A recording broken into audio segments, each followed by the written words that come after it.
Again we return you to the Conqueror, man of the textbooks of millenniums ahead.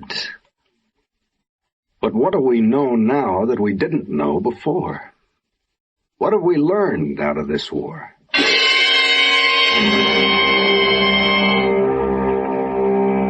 What have we learned? For one thing, evil is not always as insidious as advertised, but will upon occasion give fair warning, just as smoke announces the intention of flame to follow. Never has disaster had so many heralds as this war. Cassandra spoke from every lecture platform, and the notices were posted high and low. A cabinet minister resigned at Downing Street protesting. A president cried quarantine. Moscow sent food and guns to Barcelona. A housewife of Duluth boycotted German goods.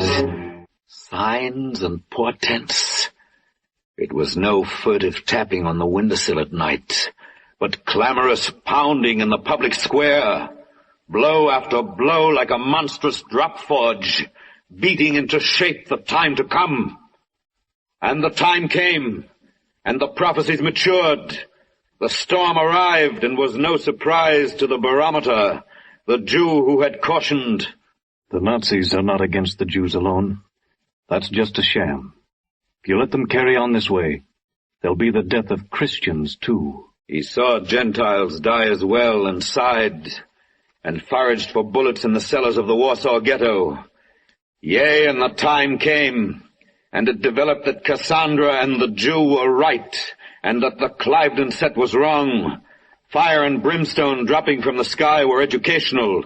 There were tongues and torpedoes, sermons in bombs, books in the running battles.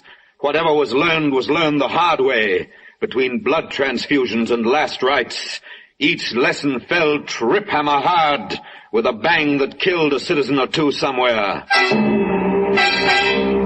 We've learned out of World War II that we've learned nothing out of World War I. We've learned that those most concerned with saving the world from communism usually turn up making it safe for fascists.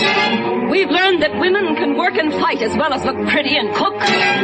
We've learned the Germans came close to winning the first time, even closer the second time, and might damn well win if we give them a third time. We've learned that freedom isn't something to be won and then forgotten. Free men who forget that lose their freedom.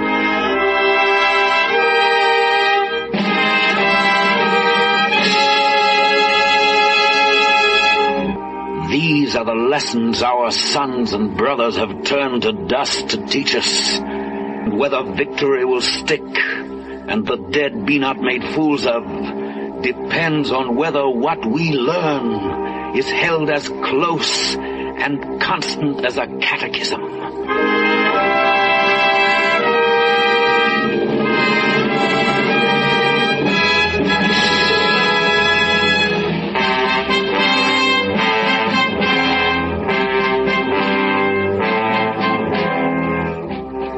Again the Conqueror, where he patrols in Germany tonight under a streetlight. Again GI triumphant, by whose dint the lamps are going on all over Europe. We return you to the Conqueror.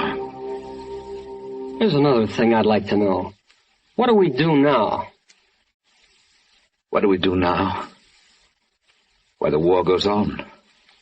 And you yourself, man of the hour, start out upon old worlds to conquer.